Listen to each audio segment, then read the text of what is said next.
Et on retrouve en direct de Beyrouth notre correspondant Wissam Sharaf. Bonsoir Wissam, quelle est la situation ce soir dans la capitale libanaise ? Alors un calme précaire est revenu aujourd'hui à Beyrouth, mais les drones israéliens survolent toujours la ville après les nombreuses frappes de cette nuit qui ont visé une institution liée au Hezbollah. Alors pas de destruction massive comme lors de frappes précédentes, mais c'est le scope des attaques qui a atteint de larges portions du territoire libanais du nord au sud, d'est en ouest du pays, semant la panique parmi les habitations des zones concernées qui ont dû fuir en masse et en pleine nuit les rues, les quartiers adjacents aux endroits ciblés par l'aviation israélienne.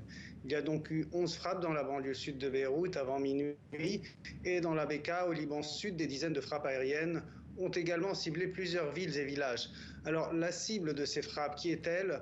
C'est l'ONG Al-Qard El-Hassan qui dépend du Hezbollah et qui s'occupe d'octroyer des microcrédits.